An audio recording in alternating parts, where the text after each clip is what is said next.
जाओ और मेहनत से पढ़ो। ये जो लाइन है, याद करिए, बचपन में हम सब ने सुना है और एक बार नहीं कई बार सुना है। रिश्तेदारों से, घर वालों से, टीचर से, हर एक से, स्कूल जाओ और मेहनत से पढ़ो। एक वक्त तो ऐसा लगता था कि बस पढ़ते रहो, पढ़ते रहो, पढ़ते रहो। पर जैसे जैसे समझ आगे बढ़ी, एक सवाल मन में घर करने लगा, आखिर हम पढ़ किस लिए रहे हैं? देखिए, स्कूल जाना और पढ़ाई करना ये बहुत ही अच्छी बात है, लेकिन अगर कोई काम किया जा रहा है तो वो किस वजह से किया जा रहा है ये जानना भी उतना ही जरूरी है। अपनी पढ़ाई पूरी करने के बाद हम सबसे पहले जॉब ही ढूंढते हैं ना, ये सोच कर के जॉब मिलने पर हमारी सारी प्रॉब्लम्स दूर हो जाएंगी, पैसे मिल जाएंगे, हम घर बना लेंगे, गाड़ी खरीद लेंगे और जो भी ज़रूरतें हैं पैसे से जुड़ी हुई वो सब पूरी कर लेंगे। पर ऐसा होता नहीं है। बहुत सारे लोग अच्छी जॉब और बहुत ही अच्छी सैलरी होने के बावजूद खुश नहीं होते। वो अपनी ज़रूरतें पूरी नहीं कर पाते, बहुत ही मुश्किल से घर का खर्च चला पाते हैं, पर वो लगे रहते हैं इस उम्मीद में कि शायद अगले साल फिर से इंक्रीमेंट होगा, पैसे बढ़ेंगे और उन पैसों से हम अपनी जो ज़रूरतें हैं जो पूरी नहीं कर पाए हैं उन्हें पूरी कर लेंगे।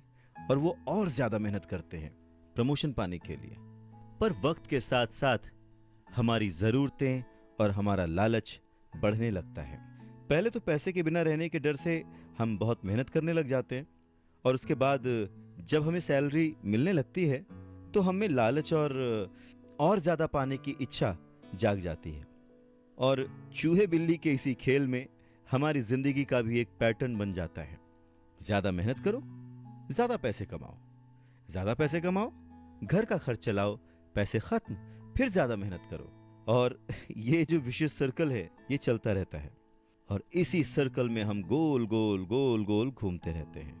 अगर हमारे पास ज़्यादा पैसे आ भी जाएं तो भी हमें इस विशेष सर्कल में घूमने की आदत पड़ जाती है।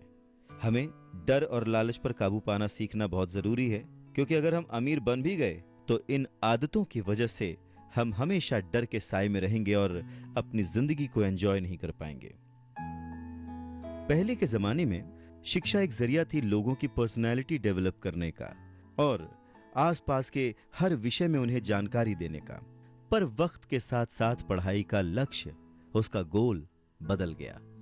पढ़ाई का मकसद रह गया बड़े होकर अपनी जीविका चलाना, ब्रेड एंड बटर कमाना। और इसमें कुछ गलत भी नहीं है।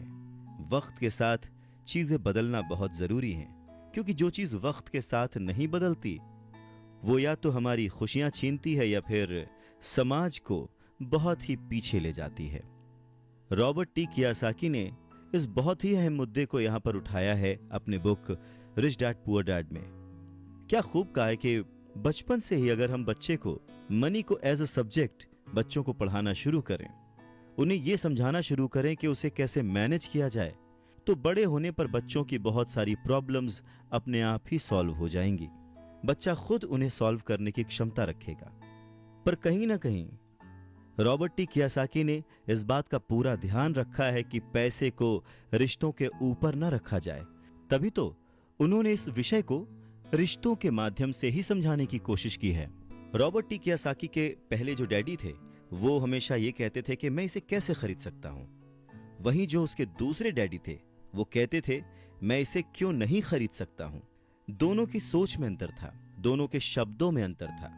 यानी कि जिसे हम जिंदगी में पाना चाहते हैं, जिसे संभालना चाहते हैं, जैसे कि पैसा, तो उसके बारे में अगर बचपन से जाना जाए तो क्या यह सही नहीं होगा?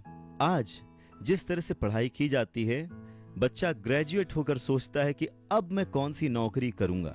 क्या यह सही नहीं है कि थोड़ा और पहले से बच्चे को इस विषय के बारे में और अच्छे से और डीपली पढ़ाया जाए, समझाया जाए? ये तो वही बात हो गई, जाना था जापान, पहुंच गए चीन। यानी कमाना था पैसे, पर जब तक इसकी समझ आई तब तक बहुत देर हो चुकी थी। यानी कि हमें सबसे पहले यह समझने की जरूरत है कि हम खुद एक्सेप्ट करें कि हम इसे कैसे पा सकते हैं, इसे कैसे संभाल सकते हैं, और वही सही शिक्षा हम अपने आने वाली पीढ़ी को भी दे सकते हैं।